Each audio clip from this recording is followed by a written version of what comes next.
아내가 아프시다고 들었는데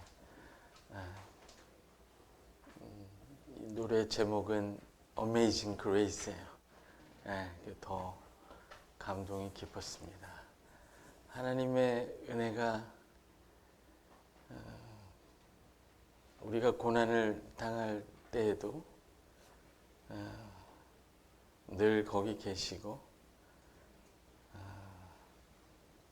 결국은 우리를 그 은혜 가운데에서 더 굳건하게 붙드시고 그 은혜를 확인하게 하실 줄로 믿습니다. 여러분 반가워요? 고난 중에 또 병 중에 어려움 중에 있어도 정말로 하나님이 우리 장로님 기도하신 대로 다 합력해서 선을 이루시죠.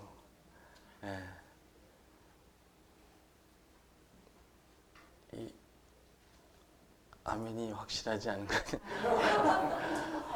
다 합력해서 분명히 선을 이루시죠.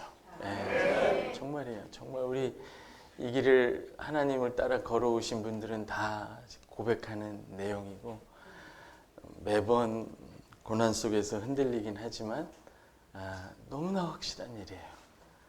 하나님이 우리 기대 이상으로 이 모든 일을 하나님의 때에 아름답게 하실 줄로 믿습니다.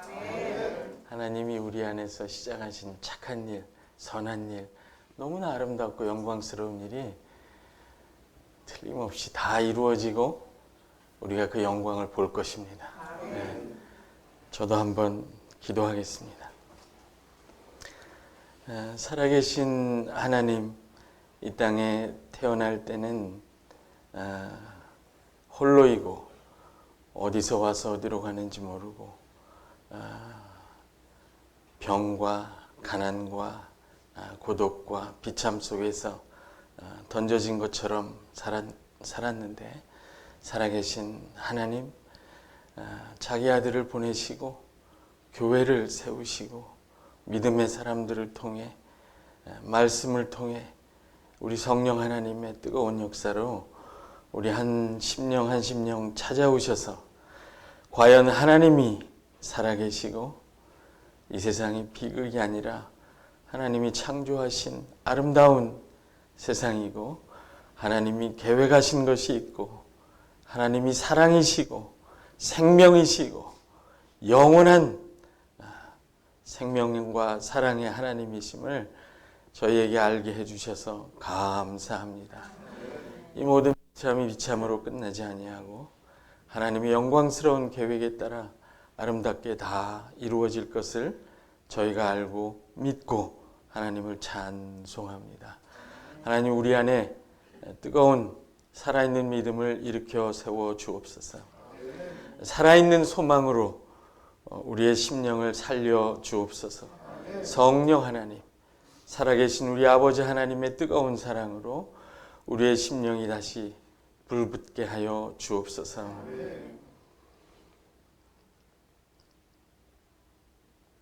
주님의 위로가 필요한 심령에게, 격려가 필요한 심령에게, 주님이 함께 계심을 확신해야 하는 심령에게 하나님 찾아오셔서 말씀하시고 품에 안으시고 손잡아 인도해 주옵소서. 진리의 영이신 성령님 오셔서 우리를 거짓에서 벗어나게 하시고 진리로 자유하게 하시고 진리로 거룩하게 하여 주옵소서. 생명의 성령 하나님, 우리 가운데 죽은 자를 살려주시고 우리 안에 죽은 것을 살려 주옵소서. 병든 것을 고쳐주시고 연약한 것을 강건하게 세워 주옵소서. 상처난 것을 아물게 하시고 하나님 앞에서 높아진 마음을 낮추어 주시고 상한 마음을 위로하여 주시옵소서. 하나님께서 약속하신 이 놀라운 생명과 사랑의 영원한 나라, 의와 화평의 나라, 새하늘과 새 땅을 마음껏 누리며 기대하며 그 안에서 살아가는 복된 하나님 백성들 되게 하여 주옵소서. 하나님의 신성한 성품에 참여하며 선한 일로 하나님께 이 땅에서 영광 돌리는 귀한 백성 되게 하여 주옵소서. 아버지의 사랑이 이 자리에 있는 모든 심령들의 차고 넘치게 하여 주옵소서. 가정에 차고 넘치게 하여 주옵소서. 자녀들의 심령에 아버지의 사랑이 차고 넘치게 하여 주옵소서. 그 사랑이 우리가 거하게 하여 주옵소서. 그 사랑이 우리의 사랑을 치유하고 그 사랑으로 사랑하는 복된 삶을 살게 하여 주옵소서. 주님, 각 사람을 품에 안으시고 위로하시고 함께 하시고 함께 하심을 알려주시고 어디로 가야 할지, 무엇을 믿어야 할지, 무엇을 소망해야 할지 확신시켜 주시고 인도하시고 가르쳐 주옵소서. 우리 주 예수 그리스도의 이름으로 기도합니다.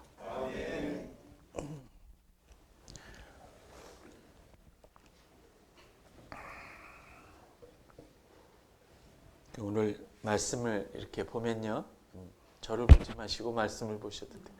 말씀을 보면 9절, 10절, 11절, 12절 이렇게 되어 있는데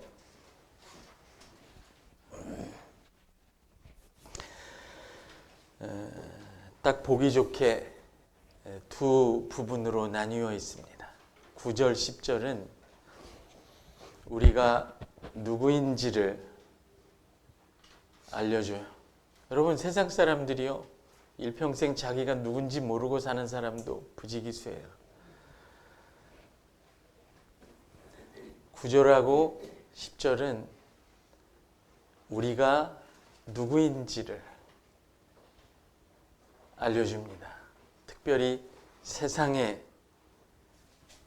속해 있는, 세상에 살고 있는 우리가 누구인지를 알려주고, 그 다음에 11절, 12절에서는 그런 우리가 어떻게 살아야 하는지, 너희가 나그네와 행인이다. 이방인들 가운데에서 저들을 하나님께로 향하게 하는 제사장들이다. 그렇게 명확하게 우리의 신분을 이야기해 줍니다. 그리고 뭘 해야 될지 살면서 그것을 가르쳐 줘요. 그래서 9절하고 10절은 내가 정말 누구인지를 가르쳐 주고, 11절, 12절은 이 세상에서 무엇을 먹을까, 무엇을 입을까, 어디에서 살까, 무엇을 좀 더 가져야 되나, 그런 고민을 할 수밖에 없는 이 세상에서 우리가 무엇을 해야 할지를 명확하게 가르쳐줘요. 또 다른 구분으로 설명하면 9절에서 10절, 우리가 누구인지를, 이런 우리를 만드신 하나님의 은혜를 설명해요. 우리가 어떤 은혜를 받은 존재인지. 제가 잠깐 기도했지만 우리가 태어날 때 정말 우주에서 떠도는 먼지처럼, 여러분 어디서 와서 어디로 가는 사람인 줄 알고 있었어요? 몰랐어요. 사는 게 뭔지, 죽음이 뭔지, 세상이 뭔지, 내가 누군지 모르면서 태어나요, 사람은. 하나님께서 복음으로 놀라운 역사예요. 이걸 아는 사람이 세상에 몇이나 되겠어요. 이 세상이 약육강식에 너 죽고 내가 살아야 되는 정글이 아니라 하나님이 창조하신, 살아계신 하나님이, 영원하신 하나님이 사랑이시고 정의롭고 공의로우신 하나님, 무한히 지혜로우시고 영원토록 알아도 끝도 없이 우리에게 기쁨을 주는 그런 하나님께서 창조하신 동산 같은 곳이라고. 예수 믿기 전에는 세상도 지옥이고 이웃도, 타인은 나의 지옥이에요. 예수 믿기 전에는. 예수 믿고 나면 점점점 더 세상은 하나님 아버지와 함께 거니는 동산 같은 곳이 됩니다. 일을 하는 것은 죽지 못해서 하는 노동이 아니라 하나님과 함께 기쁘게 즐기는 놀이 같은 것이 돼요. 놀이 같은 것이 된다고 하니까 동의를 안 하시는, 하기 어렵죠. 이게 많이 성화돼야 이게 놀이같이 되는데 아무래도 어렵죠. 그만큼 생각이 많이 안 바뀌는 거예요, 사실은. 하나님께서 세상에서 세상 사람들하고 별 다를 것 없는 생각을 하고 별 다를 것 없이 사는 우리를 부르셨어요. 9절에 보면 너희는 택하신 족속이라. 족속이라는 말은 게노스라는 말인데 혈통이라는 말이에요. 여러분, 하나님이 없으면 혈통이 다예요.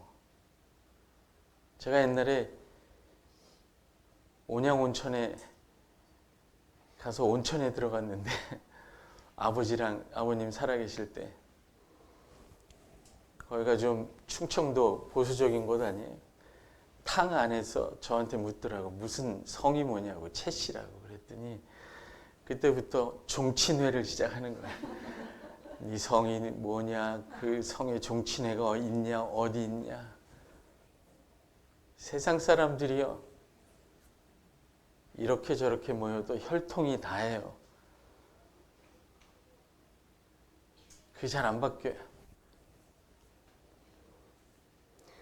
오직 택하심으로, 하나님의 은혜로, 그 은혜를 믿는 믿음으로 하나님의 자녀로 거듭났어요. 내 아버지가 누구든, 내 부모가 누구든,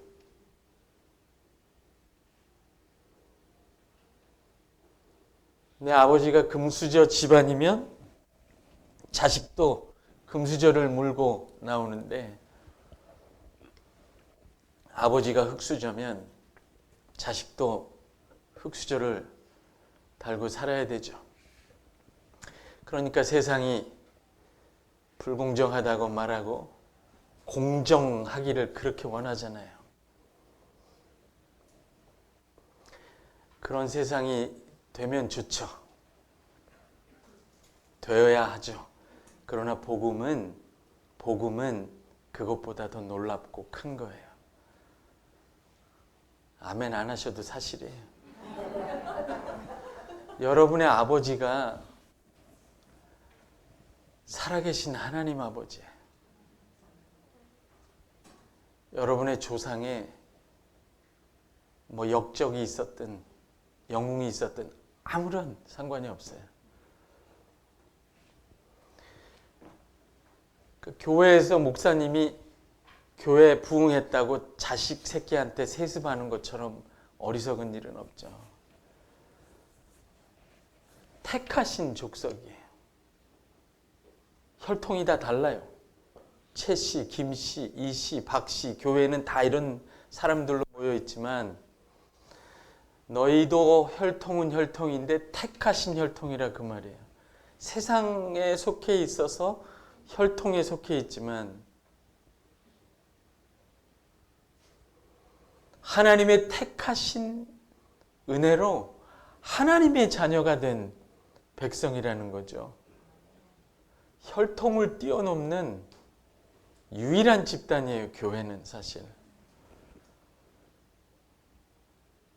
교회에서 혈통별로 당 짓고 뭐 이렇게 팔을 만들고 하면 제일 어리석은 거겠죠? 그게? 이게 역설적이에요. 너희는 하나님의 은혜로 우리가 누구냐를 설명하는 거죠, 지금? 세상 사람인 것 같은데 전혀 다른 존재라고 설명하는 거예요.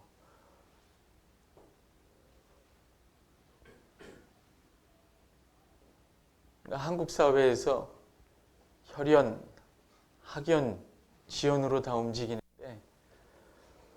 교회는 그걸 뛰어넘을 수 있는 새로운 공동체인 거예요. 하나님이 그렇게 만드셨어요. 아멘.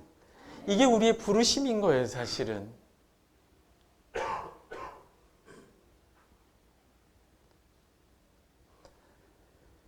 교회에서 누가 흙수저 청년이 들어오면 일부러 더 잘해주세요. 너희 아버지는 우리 아버지하고 똑같은 살아계신 하나님 아버지니까. 그런 식으로 교회는 세상 속에 있으면서 세상과 다른 거죠.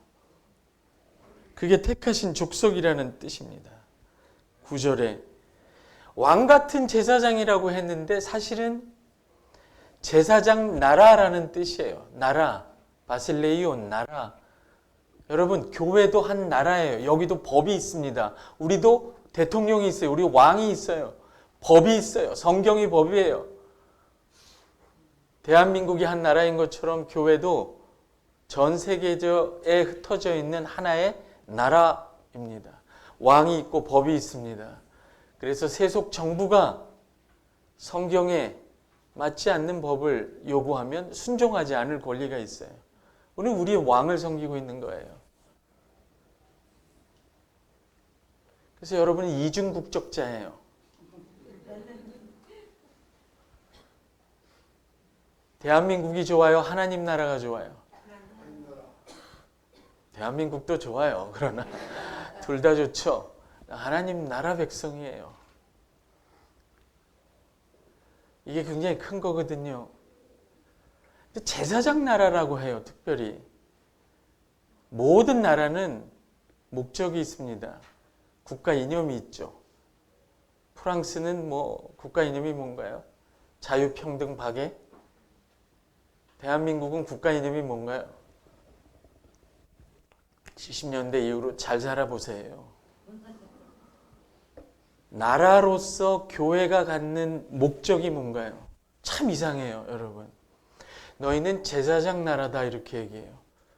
교회도 이 땅에서 한 나라인데 법이 있고 왕이 있는데 우리는 부흥하고 성공하기 위해 존재하지 않아요. 실망하셨어요? 그게 중요하지 않기 때문이 아니라 이 땅에서 부흥하고 성공하고 잘 되는 것이 여러분한테 중요한지 하나님이 몰라서 그런 게 아니라 그런 것쯤은 하나님이 얼마든지 해주기 때문이에요. 왜 아멘 안 하실까? 그런 거 문제도 안 돼요, 여러분. 제사장 나라라는 말은 우리가 교회로서 하나의 국가로서 교회로서 나라로서 하나의 목적을 갖고 있는데 제사장의 역할을 해달라는 거예요. 나머지는 하나님이 여러분을 위해서 다 하겠다는 거예요. 이제 아파트 바꿔주실라나 보다. 그거보다 더 해요, 여러분. 겨우 아파트를 원하세요? 큰 평수의 아파트를 원하세요? 겨우 하나님께 죽음을 이긴 부활 생명을 주시는 분이에요, 여러분한테. 구약에서 직분이 셋이 있는데 왕, 제사장, 선지자죠. 선지자는요, 하나님의 말씀을 가져와서 백성에게 들려주는 사람이에요. 듣든지 아니 듣든지 싫어하든 말든 하나님의 말씀을 백성에게 던지는 사람이에요. 제사장은 방향이 반대예요. 여러분은 제사장 나라, 제사장 공동체고 세상 속에서 이 사명을 하나님이 주셨어요. 따라해보세요. 나는 제사장이다. 목사님만 제사장이 아니에요. 신학 교수만 여러분이 제사장이에요.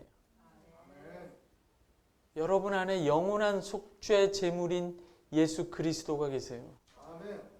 그분을 모시고 여러분은 하늘에 있는 하나님 보좌 우편에 날마다 올라갈 수 있는 분들이에요. 여러분을 통해서 하나님을 모르는 사람들이 하나님께로 이끌려오는 사람들이에요. 그 목적 하나로 세상에 존재해요. 사실 그리스도인은. 저와 여러분은 세상에서 고생하지 않고 하나님이 도와주시고 복받고 건강하게 잘 살기를 원하지만 그건 하나님의 뜻에 달렸고 하나님이 알아서 하시고 우리 기도보다 더 좋은 걸, 넘치는 걸 주십니다. 하나님이 우리에게 부탁하신 건 우리가 제사장 나라가 되려 하심이에요. 하나님. 이게 하나님의 꿈이에요.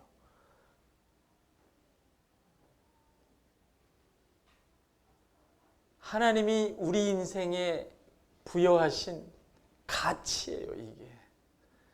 나보고 내 인생을 내 맘대로 살려고 하면 이렇게 존귀한 삶을 살 수 없을지도 몰라요, 여러분. 하나님이 이 온 세상 열방을 회복하시려고 여러분을 부르셨어요. 저와 여러분을.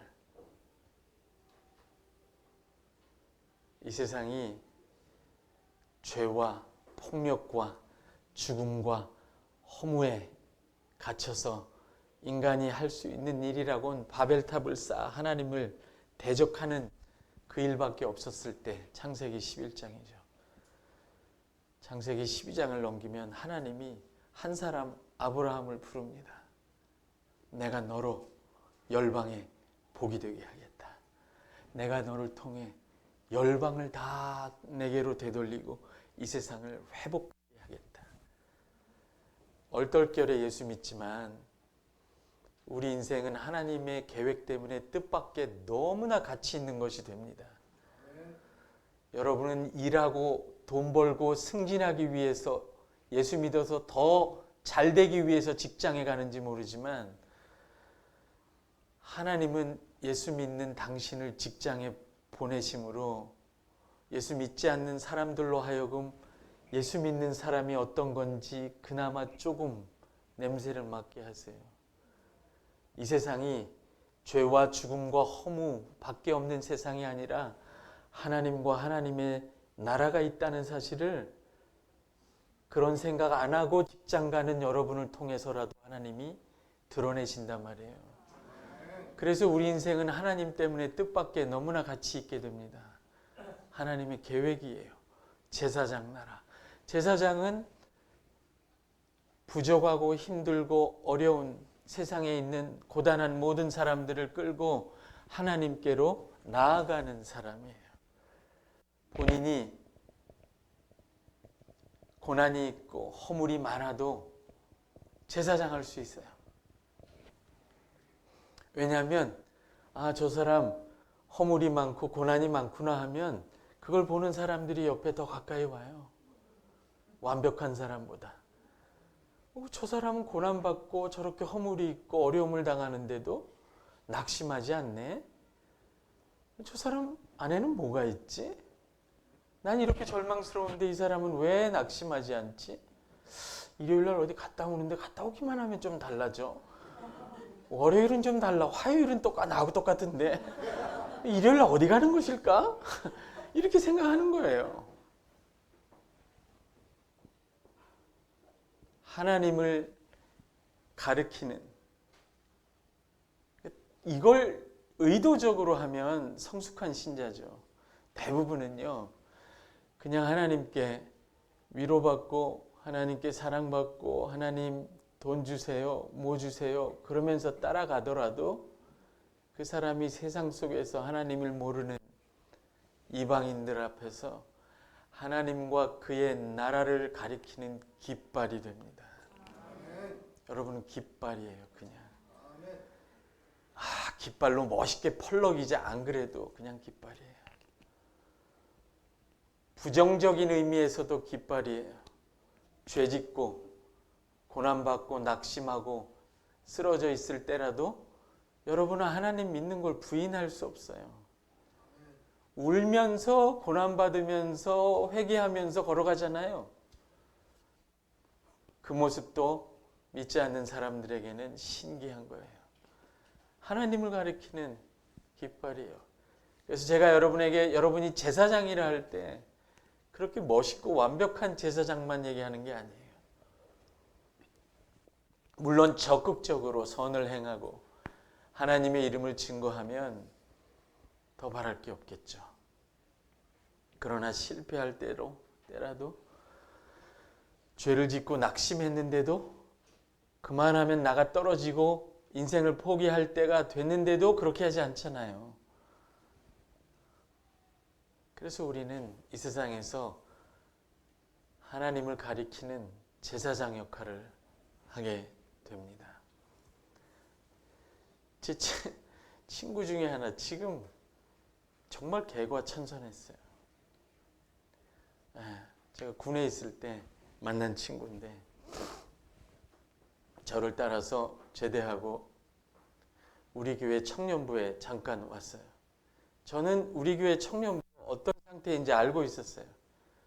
그 안에 있는 암투, 시기와 질투, 청년부 회장과 부회장 사이의 갈등, 뭐 이런 참 문제 많은 청년부였거든요. 이 친구가 험하게 살았었어요. 근데 이 청년부에 와서 몇 번 보더니 나한테 하는 말이 자기는 세상에서 이렇게 부드럽고 천사 같은 사람들을 처음 봤대.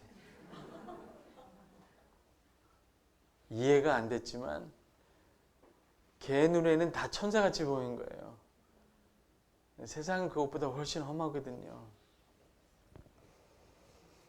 그러니까 얘가 야곱같이 신앙이 확 들어갔는데 야곱같이 욕심을 내가지고 그 청년부 당시에 가장 선망의 대상 사목감 부회장님 누구도 함부로 접근할 수 없었던 그 여자분을 채고 달아났어요. 그 여자 청년을 채가지고 달아나서 결혼을 해버렸어요. 놓치면 안 될 거라고 생각하는 거예요. 자기는 하나님을 붙잡듯이 그냥 확 잡은 거예요. 이 처녀는 이 부회장님은 선교하는 셈 치고 결혼했겠죠. 그래서 내가 늘 얘기해요. 결혼은 선교가 아니다. 너 인생 정말 종친다. 정말 선교하다가 끝난다. 결혼 생활이. 정말 어려움을 많이 겪었어요. 신천지도 들어갔다 나오고 뭐 이단도 들어갔다 나오고. 지금 안수 집사예요. 내 덕은 아니지만 난 전도를 하질 않았어요. 그냥 따라온 거지. 아들, 딸이 있는데 둘 다 목사예요. 며느리도 목사고 사위도 목사고.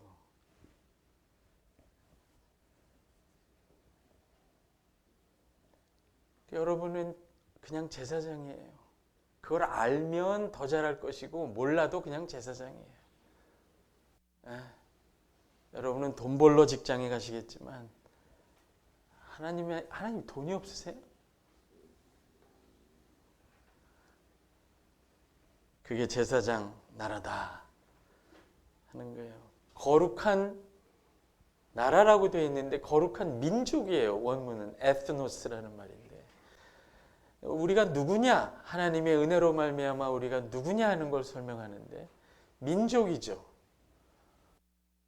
이 땅에 이 세상에 민족이 얼마나 한민족도 있고 일본 민족도 있고 유럽 민족도 있고 게르만족도 있고 다 민족이죠. 그건 세상의 범주예요. 그런데 우리는 한민족인데 민족은 민족인데 거룩함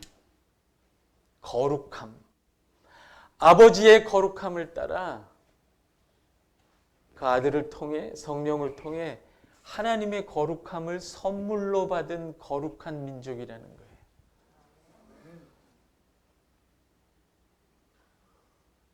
그러니까 한 민족은 택함을 받았다 이런 말은 없어요. 원래 여러분 이스라엘도 민족으로 택한 게 아니에요. 원래부터 교회는 다민족이에요. 이 안에 베트남 사람, 중국 사람 있으면 더 교회다워져요. 교회는 우리끼리 모이는 곳이 아니에요. 다민족적이에요. 원래 교회는 열방들이 다 모이는 곳이에요. 어떤 민족적 전통을 갖고 있어도 상관없어요. 다만 거룩하면 되는 거예요. 거룩한 민족이라. 민족을 차별할 일이 없어요. 이걸 모르면 나치같이 그렇게 되는 거죠. 선택받은 민족 그런 게 어디 있어요? 믿음으로 하나님이 은혜로 택하시고 믿음으로 반응하는 모든 민족들 가운데 교회를 세우시는 거예요. 교회가 시간이 지나면 점점 더 폐쇄적이 돼요. 우리 민족만 대졸 이상만, 중산층 이상만 올 수 있는 교회, 그런 교회가 아니에요. 점점 더 이상해지는 교회가 돼요. 열려 있어요. 교회는 모든 민족에게 열려 있어요. 거룩한 민족이요 그의 소유된 백성이니, 이 백성도 이 땅의 범주잖아요. 우린 대한민국 국적을 가진 백성인데 얼마나 든든합니까? 여권 파워. 저도 이번에 여권을 새로 했는데 이게 안에 칩이 들어가고 그래서 어디 가서 뭘 내밀기가 너무 멋있어요. 대한민국 여권 내밀기가. 대한민국 백성 된 것도 자랑스럽고 든든한데 그의 소유된 백성이에요. 하나님의 소유예요. 뺏기실까요? 안 뺏깁니다.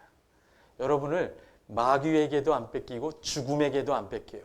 죄로부터도 안 뺏깁니다. 하나님이 자기 소유를 왜 빼앗기시겠어요? 안전해요. 지금부터 영원까지 여러분은 안전하십니다. 하나님이 지키세요. 자기 소유예요. 하나님의 소유된 백성이란 말이에요. 세상에 속한 민족이요, 나라요, 족속이요, 혈통이요, 백성이지만 매우 특별한 하나님의 거룩하심을 선물로 받고 하나님이 은혜 주셔서 택하시고 하나님이 소유하시고 하나님이 자기의 목적을 위해 제사장으로 부른 매우 특별한 세상의 빛과 소금 같은 존재라 그 말입니다. 이렇게 말해도 충분치 않죠. 그렇죠. 그래서 그 다음에 10절에 보면 9절에도 그 얘기가 나오죠. 이게 이런 것들을 우리가 알고 경험하면 너희를 어두운 데서 불러내어, 어두운 데죠. 세상은 우리가 있던 곳이죠. 불러내어 그의 기이한 빛에 들어가게 하셨다. 제가 이거 어제 묵상하면서 생각해 다시 해봤는데 흥미로워요. 9절에는 기이한 빛이라고 되어 있습니다. 한번 해볼까요? 따라해보세요. 기이한 빛. 10절에는 긍휼을 얻은 자라고 말을 합니다. 그러니까 여러분은 이 세상에 있는 사람들과 별반 다르지 않지만 두 가지를 경험한 거예요. 기이한 빛을 경험한 사람들인 거예요. 왜 기이한 빛을 경험한 사람이 많이 없는 것 같이 보이죠? 기이한 빛을 경험한, 하나님이 빛이라는 걸 경험한 사람들이 알아요. 안다고요. 그 다음에 하나님이 하나님의 긍휼을 체험한 사람들이에요. 하나님의 기이한 빛 가운데 들어갔다는 사람. 제가 예수 믿고 완전히 정말 말씀으로 성령으로 거듭난 데가 대학교 3학년인데 그 전부터도 성경 많이 읽었죠. 우리 아버지가 읽으라고 해가지고 열심히 읽어도 하얀 건 종이고 까만 건 그냥 잉크야. 아니 무슨 말인지 모르겠어요. 근데 3학년 때, 대학교 3학년 때 말씀과 성령으로 거듭났는데 그때 알아지더라고. 아, 거룩하다는 게 이런 뜻이구나. 머리로 알아진 게 아니죠. 거룩함, 기이한 빛, 빛이신 하나님을 경험한 거예요. 이거 어저께 제가 생각한 건데 요한이 요한서신에서 똑같이 얘기하는 내용이에요.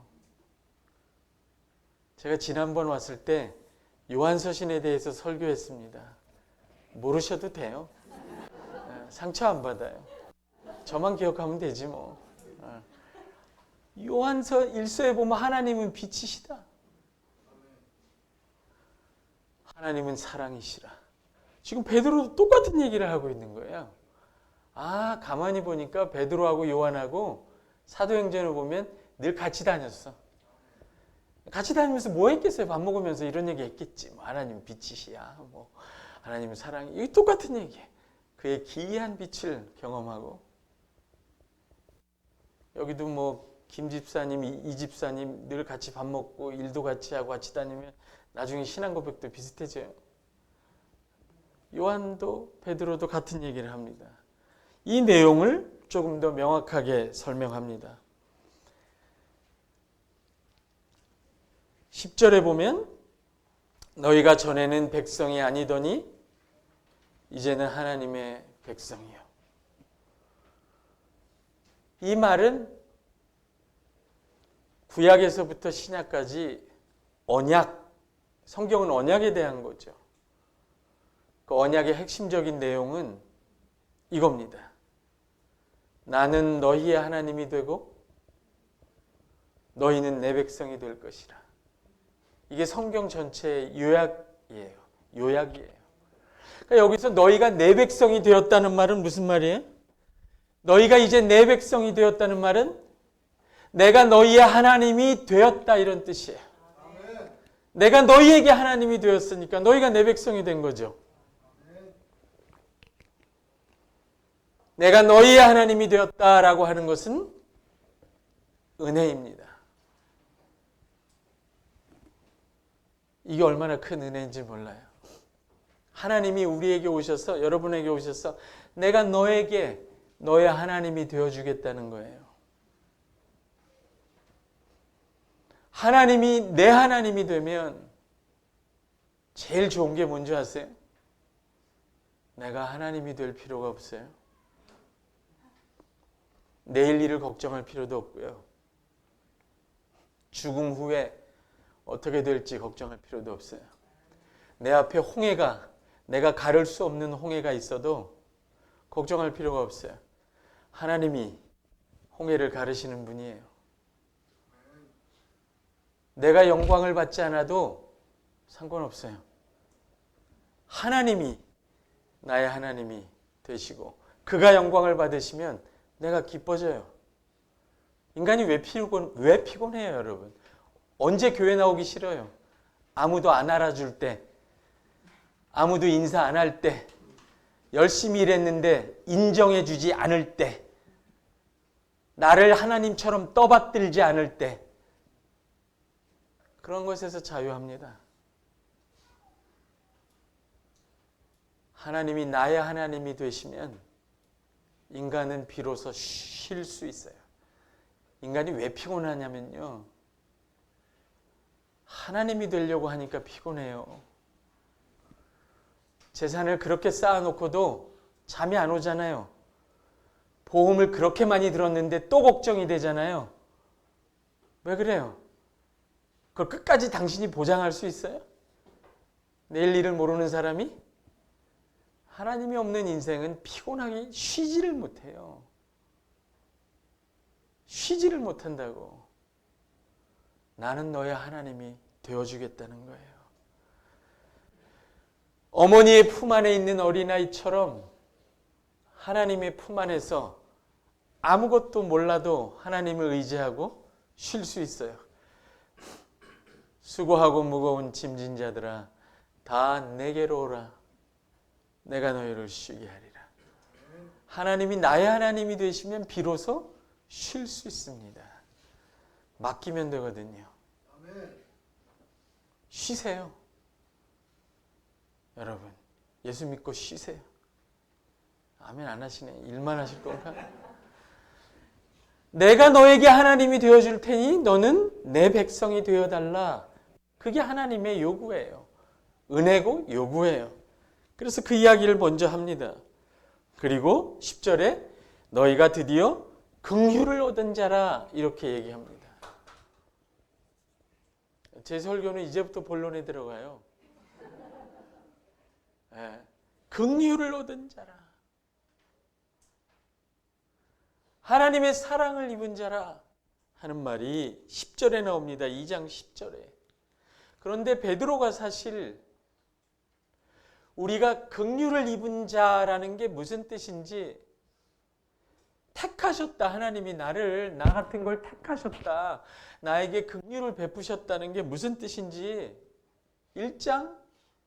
베드로전서 1장 1절부터 설명하고 있어요. 굉장히 길게 설명해요.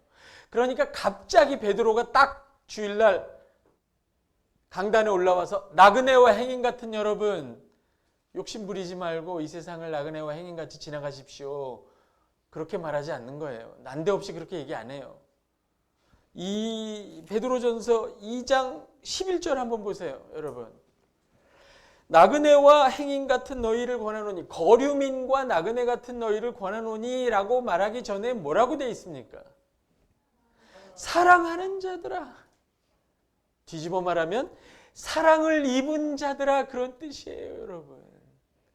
하나님께 사랑을 입었기 때문에 내가 세상 사람처럼 욕심 부리지 않고 나그네와 행인처럼 지나갈 수도 있는 거예요, 세상을.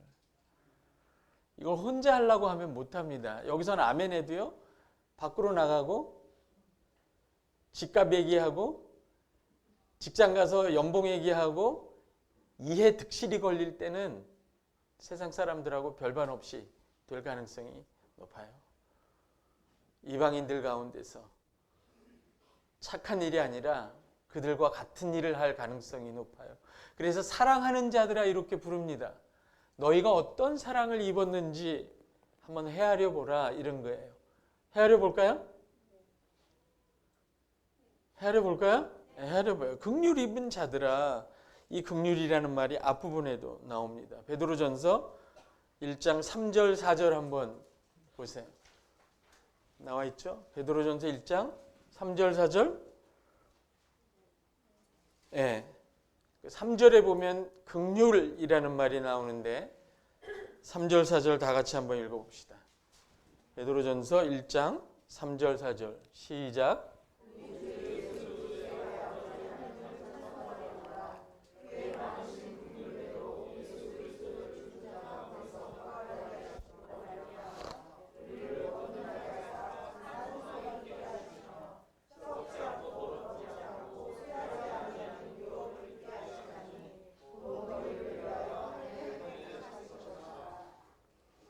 삼절에 보면 원래 원문에 제일 먼저 나오는 단어가 찬송하리로다예요. 하나님 정말 찬송받으시기에 합당하시다. 너무 놀랍다. 우리에게 베푸신, 나에게 베푸신 이 긍휼과 나에게 베푸신 이 긍휼이 너무 놀라워서 하나님께 찬송할 수밖에 없다. 이렇게 시작합니다. 찬송하리로다. 우리 주 예수 그리스도의 아버지 하나님이 그 많으신 긍휼대로, 이 긍휼을 얘기하지 않습니까? 이 긍휼을 입은 거예요. 그 많으신 긍휼을. 이게 이제 2장 10절에 가서 너희가 긍휼을 입어 하나님의 백성이 되었다 할 때 그 긍휼이에요.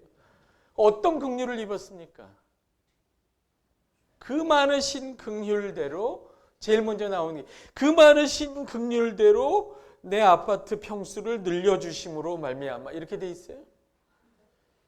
그것도 긍휼이죠. 우리가 인간이기 때문에 몸이 아프면 병이 낫는 게 하나님의 긍휼이고 사랑의 표시이고,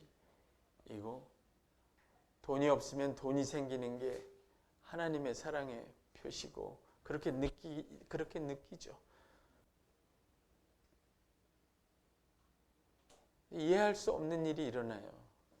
여러분, 신앙생활에서 이게 제일 어려워요. 하나님이 날 사랑하신다는데 왜 아파트 평수를 안 바꿔주시나? 제가 이런 예를 들어서 그렇지 그걸 다른 예로 많이 들어보세요. 하나님이 날 사랑하시는데 왜 이 문제는 빨리 해결을 안 해주시는가? 능력이 없으신가? 하나님이 능력이 없으세요? 능력이 있으세요. 죽은 자도 살리세요. 없는 데서 있는 것을 창조하시는 분이에요. 35평에서 50평이 이게 문제가 아니에요. 없는 데서 있는 걸 창조하시는 분이에요. 능력이 있으세요. 여러분을 안 사랑하세요? 사랑하세요. 근데 왜 해결을 해주지 않고 이렇게 오래 걸리죠? 이게 어려운 부분이에요, 여러분. 실제로. 정말 어려운 부분이에요.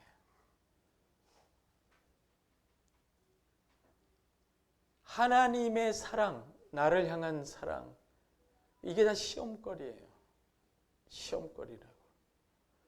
시험의 목적은, 마귀가 우리에게, 이 세상이 우리에게 주는 시험의 목적은 하나예요, 여러분. 하나님의 사랑을 의심하게 해서 하나님으로부터 멀어지게 하는 거예요.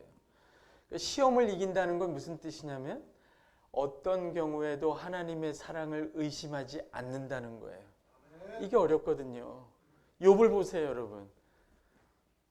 욥이 잘한 거는 정말 처음부터 끝까지 하나님을 인정하고 찬양하고 끝나지 않았어요. 욥도 하나님께 원망하고 저주하고 한탄을 많이 했습니다. 차라리 태어나지 말게 하시지. 나 같은 것 하나 죽여서 하나님이 뭘 얻겠다고 이렇게까지 하나님께 대들었어요. 그러나 하나님이 사랑을 가지고 자기에게 어떤 뜻을 갖고 계시다는 사실은 의심하지 않았죠. 여기 본문에 보세요. 저도 모르겠어요. 왜 하나님이 능력이 있으신 분이, 우리를 사랑하시는 분이 우리의 고난과 고통을 두고도 속히 들어주지 않으시는지, 기다리게 하시는지 저도 몰라요. 그러나 확실히 하는 건 뭐냐면 하나님이 그 많으신 긍휼대로 저와 여러분을 사랑하시는 증거는 영원토록 너무나 분명하게 언제나 거기 있다는 거예요. 예수 그리스도예요. 예수 그리스도. 그분을 바라보면 하나님이 나를 그 많으신 긍휼대로 사랑하셨다는 사실, 그리고 하고 계시다는 사실을 전혀 의심할 수가 없어요.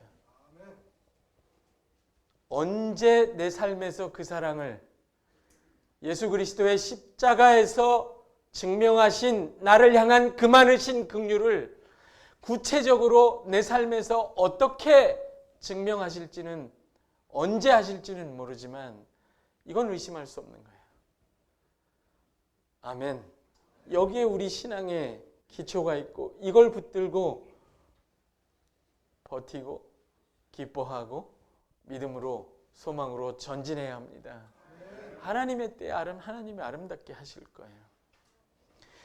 하나님이 그 많으신 긍휼대로 이미 긍휼을 베푸셨고 그 많으신 사랑을 우리에게 베푸셨어요. 그 증거가 뭐예요, 여러분?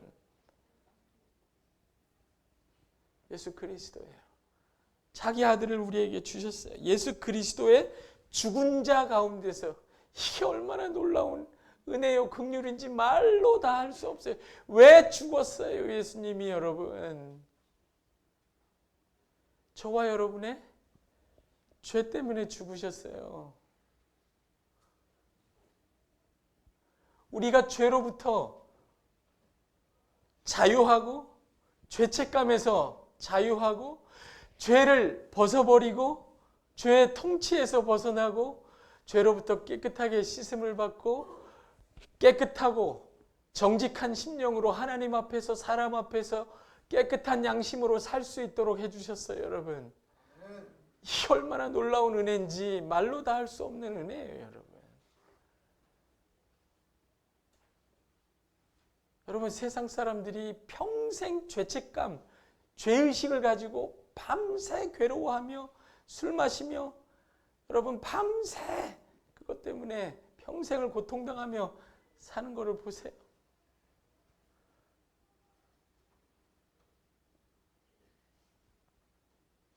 제가 그런 얘기 했어요, 여러분. 저희 신학생 중에 한 명이 살인범 사형수 그 교도소에 갇혀 있는데 사형수 매달 신방하는데 어느 날 가니까 손이 여기서부터 여기까지 하얗더래요. 네. 왜요? 날마다 씻는 거예요, 비누로. 피부가 벗어지도록. 네. 죄사함의 은혜라는 건 너무 놀라운 거예요. 하나님이 우리를 사랑하신 증거예요. 그뿐이 아니죠, 여러분. 이거 말로 못해. 시간이. 야, 진짜.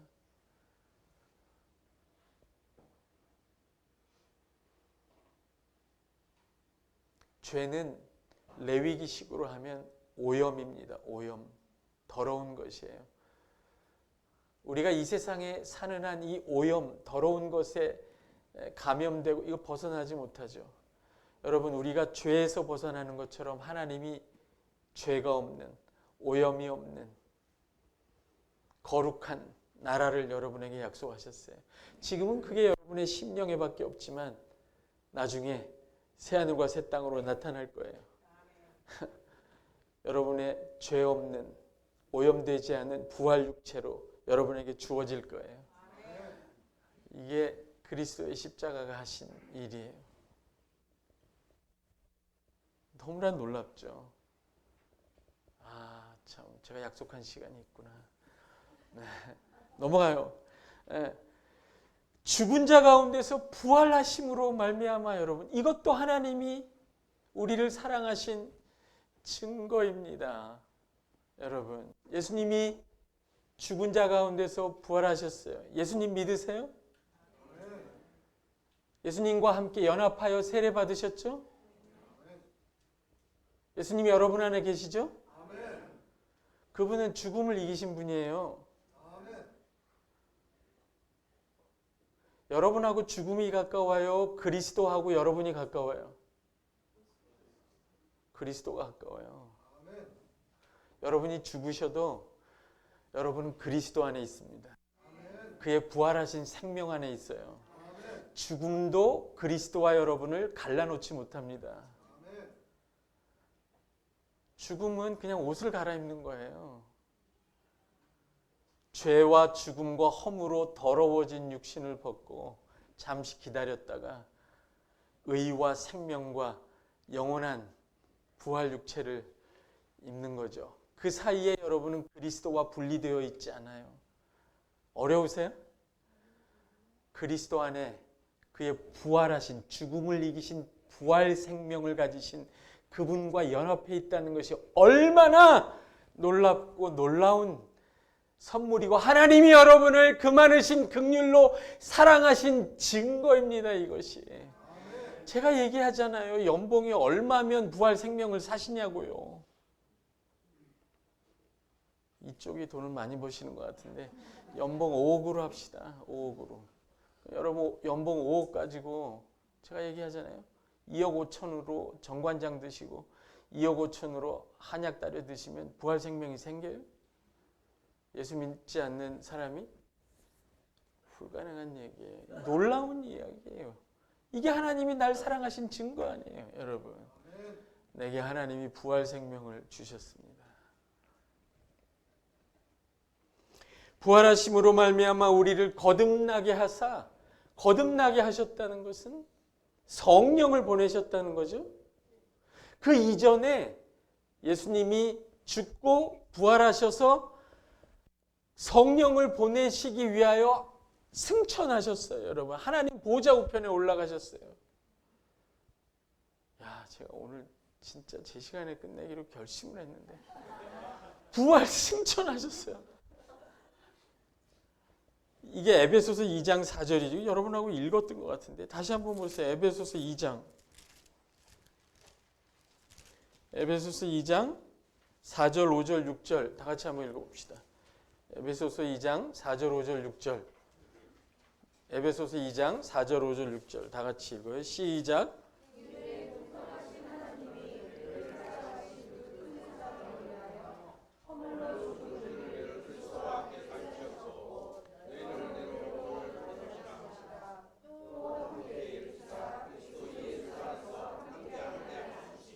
그가 죽으신 것이 우리를 죄의 형벌에서만 건져내시려고 한 게 아니라 저와 여러분처럼, 제가 아버님 돌아가신 걸 옆에서 봤거든요.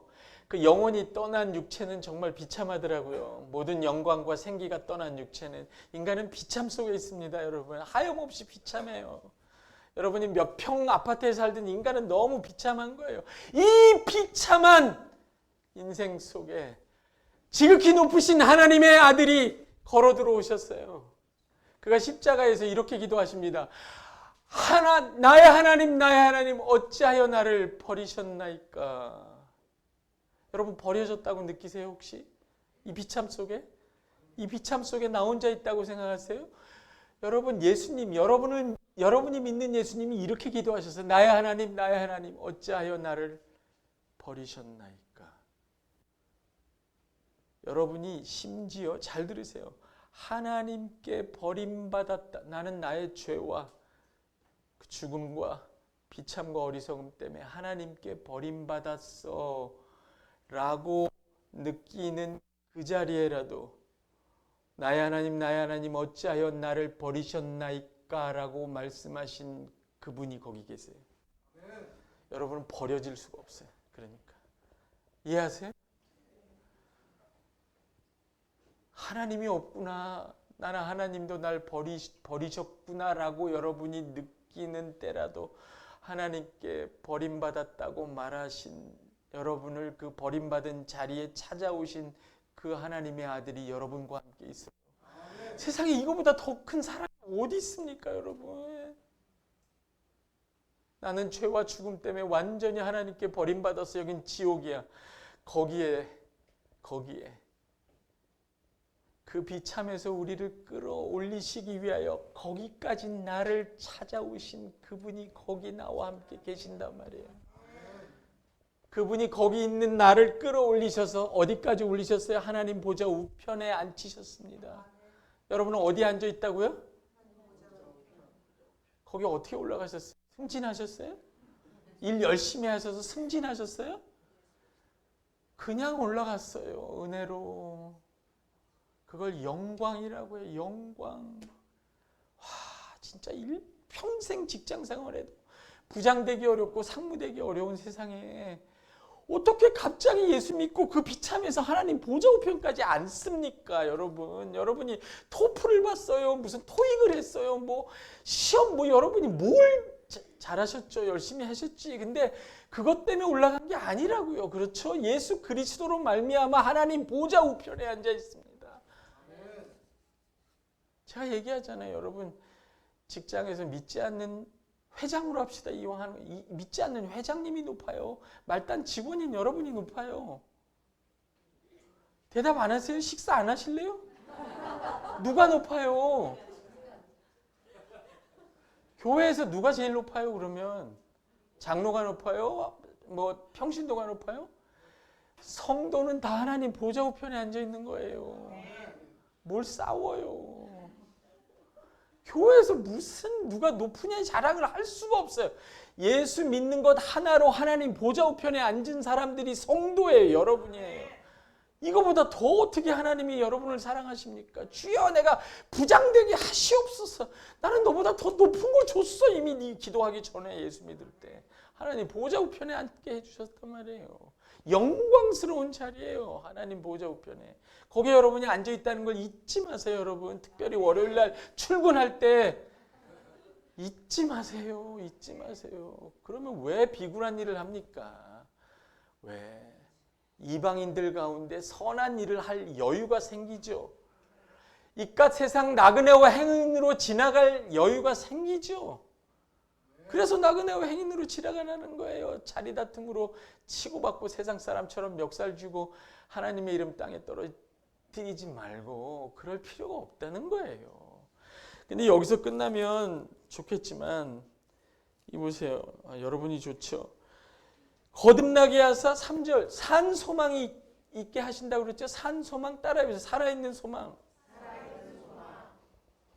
여기서 살아있는 소망이라고 할 때 이 살아있다는 말은요, 부활했다, 죽음을 이겼다라는 말, 존토스라는 말을 하고 같아요. 그러니까 여러분이 죽으셔도요, 예수 믿는 여러분 안에서 이 소망은 안 없어져요.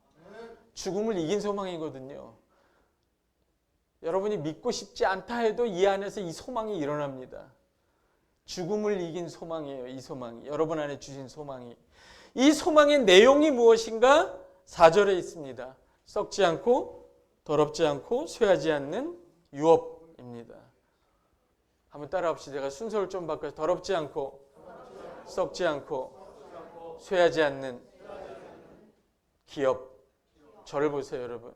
예수 믿으면 죄사함 받는다, 하나님 자녀가 된다, 여러 가지로 설명할 수 있어요. 근데 베드로가 매우 전통적으로 구약을 따라서 아주 전통적으로 구원받았다는 게 무엇인지 설명해요. 구원받았다는 건요, 여기 있는 대로 우리 안에 있는 죽음을 이긴 살아있는 소망이 바라는 내용이 뭐냐면 더럽지 않고 썩지 않고 쇠하지 않는 기업을 여러분이 얻었다는 거예요. 얻었다는데 안 좋으세요? 네? 지금 점심 한 끼가 중요해요?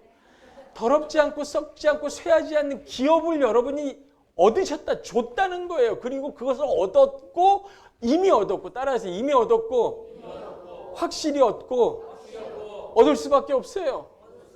여러분 거예요. 주셨어요, 이미. 주셨다고요. 이 기업이 뭐예요? 구약식으로 하면 땅이에요. 땅. 여러분이 좋아하는 땅. 땅이에요. 구약을 사사기 출애굽기 읽어 드디어 땅 얘기하니까 얼굴이 너무 밝아지셨어요. 요즘 뭐 부동산 값도 내려가는데 이게 여러분, 근데 여러분에게 주신 하나님이 구원받았다는 게 여러분 애초에 여러분에게 땅을 주시기로 한 거예요. 여러분 이스라엘 백성을 보세요. 홍해를 이집트 노예 생활을 평생 일해도 자기 것이 없는 노예를 끌어다가 홍해를 가르는 기적을 보여주고 자, 기적적으로 건넜다. 이게 얼마나 큰 하나님의 은혜냐. 은혜로 살아라. 거기서 끝났어요? No. 광야를 지나서 젖과 꿀이 흐르는 땅을 주셨어요. 이걸 고상하게 얘기하면 하나님 나라예요. 여러분 와닿게 얘기하면 그냥 땅이에요. 여러분 땅 부자 되신 거예요. 못 믿는 표정이지? 예수 믿었다는 건 어마어마한 땅 부자가 됐다는 거예요. 그래서 제가 목천 시골에서 1억 5천짜리 아무 불만 없이 살아요. 아파트에서. 저라고 왜 투기를 못하고 싶겠어요. 저도 시간 있고.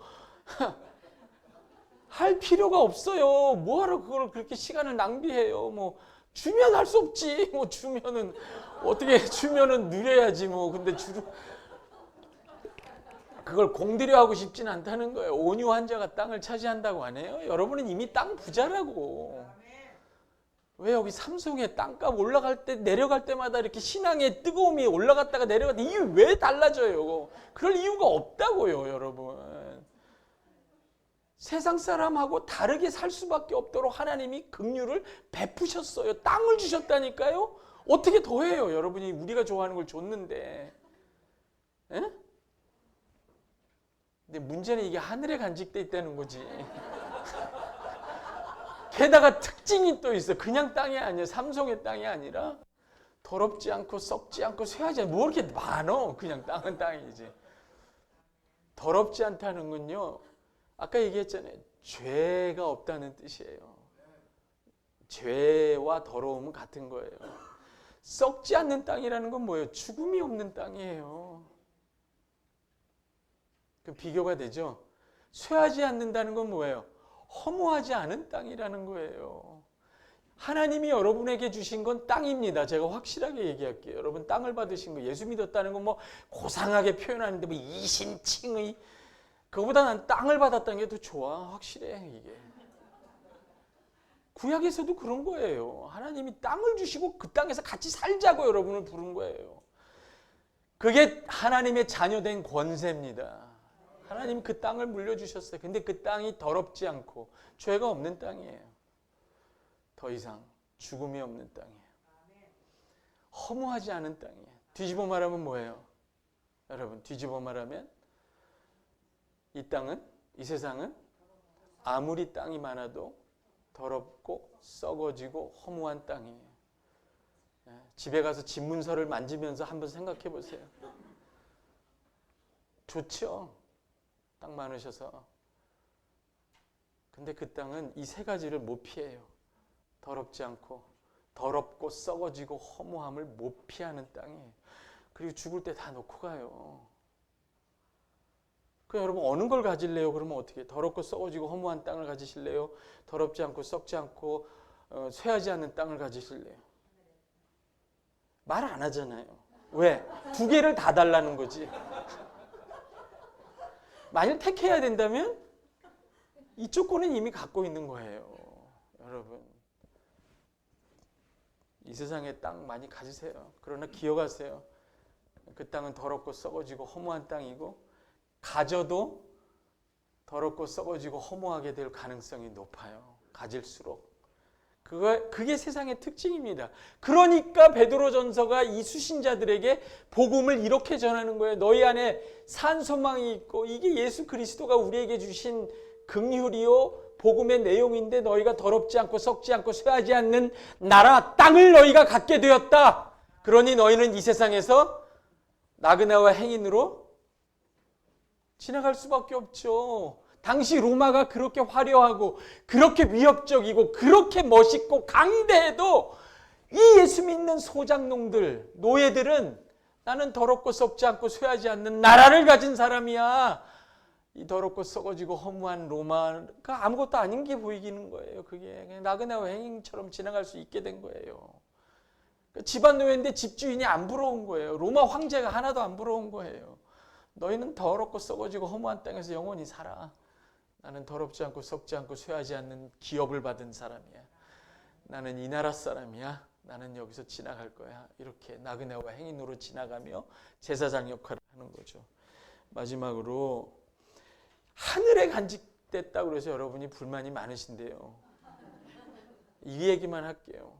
하늘에 간직됐다고 했는데 하늘에 간직되어 있어. 간직되어 있다는 말은 이미 다 마련되어서 보장되어 있다는 뜻이에요. 언제든 내려올 수 있는 거예요. 근데 이게 하늘에만 있지 않아요. 잘 들어보세요. 여러분이 여태까지 설교를 잘 들었으면 이걸 깨달을 거예요. 이게 진짜 오늘 중요한 날이네. 진짜 땅 부자 되는 날이에요. 함께 가는 교회 부동산 특강. 이런 걸 강남에서 해야 되는데. 이거 봐요. 그러니까 하늘에 간직되어 있다는 말을 해서 하늘에는 있는데요. 보세요. 이 땅의 특징이 뭐라고 그랬습니까? 세 가지죠? 더럽지 않고 썩지 않고 쇠하지 않는. 하늘에 간직되어 있는 이게 새하늘과 새 땅인데 이게 여러분한테 주신 내용이에요. 이게 구원의 내용이고 선물이 하나님이 주신 이 나라를 너희가 가져라. 아담이 잃어버렸던 건데 여러분한테 준 거예요. 와, 이거 좀 소유하고 사세요. 제발 부자로. 예. 근데 이 나라의 특징이 더럽지 않고 썩지 않고 쇠하지 않는 이 세 가지잖아요. 근데 너무 놀랍게도 예수님의 사역을 설명하는 것도 세 가지예요. 십자가, 부활, 성령으로 거듭나게 하심. 이 짝이 맞네? 십자가는 뭐예요? 더러움, 죄를 이긴 거잖아요. 그가 부활하셨다는 건 뭐예요? 죽음, 썩어짐을 이겼다는 거잖아요. 성령을 주셨다는 건 뭐예요? 영원하신 분이에요. 영원하신 사랑의 하나님. 잘 보세요. 하늘에 간직된 나라인데 그 아들이 세상에 오셔서 그의 십자가로 더럽지 않은 나라의 통치를 이 땅에 가져온 거예요. 썩지 않는 나라. 그 나라를 이 땅에 가져온 거예요. 성령을 보내셔서 쇠하지 않는 나라, 영원한 나라를 가져오신 거예요. 더럽지 않고 썩지 않고 쇠하지 않는 나라를 가져오신 그분의 십자가와 부활과 성령의 임재가 여러분 교회 안에 있습니다. 그러면 여러분 안에 뭐가 있어요? 하늘에 간직된 그 나라가 여러분 안에 이미 와 있는 거예요. 그래서 제가 여러분이 새하늘과 새 땅을 이미 가진 분이라고 얘기하는 거예요. 신천 신지를 가지신 분. 여러분이 신천 신지를 가진 분이라고. 이런 복음을 전하면 진짜 신천지가 사라지죠. 가짜거든요. 이게 진짜인 거예요. 이게 복음이에요, 여러분. 계속 부동산에 목매고 사세요? 이리이비하고? 누리세요, 하나님이 주셨으면. 그러면 12절에 보면 이렇게 합니다. 읽어보고 마칩니다. 사랑하는 자들아, 나그네와 행인 같은 너희를 권하노니 영혼을 거스려 싸우는 육체의 정욕에 붙잡히지 말라, 이런 뜻이에요. 오히려 선한 행실에 욕심을 내라. 여러분, 세상밖에 없는 사람들은 세상 속에서 하나님의 뜻을 행하고 싶어도 할 수가 없어요. 왜? 세상밖에 없기 때문에. 그러나 여러분은 새하늘과 새 땅을 가지신 분들이에요. 얼마든지 할 수 있습니다. 하나님은 은혜 주지 않고 우리에게 요구하는 법이 없어요. 그럼 뭐예요? 은혜를 깨닫고 누리고 소유하십시오. 여러분의 거예요. 그리고 12절에 있는 대로 이방인 중에서 하나님 앞에서만이 아니라 하나님 모르는 세상밖에 없는 세상 부동산이 전부인 이방인들 속에서 행실을 선하게 가져 너희가 악행한다고 비방하는 자들로 하여금 너희의 선한 일을 보고 저들로 하나님께 영광을 돌리게 하라. 사실 사실 이 이야기가 정말 제가 하고 싶었던 얘기인데, 오늘날 예수 믿으면 복 받는다고 생각하지만 이미 하나님이 주신 이 복음의 내용을 모르는 사람 너무 많아요. 세상 사람하고 똑같이 살기 때문에 이방인 중에서 선한 일을 할 기회도 없고 그럴 여유가 없죠. 우리가 하나님께 영광을 돌리라가 아니라 우리의 선한 행실을 보고 하나님께 영광을 돌리라. 선한 행실을 할 수 있는 분들이에요. 저와 여러분은. 하나님이 이미 충분히 주셨거든요. 아멘? 네, 이 은혜를 깨닫고 하나님의 요구를 들어서 하나님의 백성으로 잘 살아낼 수 있는 저와 여러분이 되기를 주의 이름으로 축복합니다. 네, 기도하겠습니다. 살아계신 하나님, 세상을 이기는 복음이 무엇인지 들었습니다. 이 복음의 능력으로 하나님이 모든 긍휼로 우리에게 베푸시고 주신 풍성한 은혜를, 그 나라를 받고 소유하고 누리며 세상 속에서 하나님을 가리키는 깃발로 제사장으로 살아가게 하여 주옵소서. 감사하며 예수님의 이름으로 기도합니다. 아멘.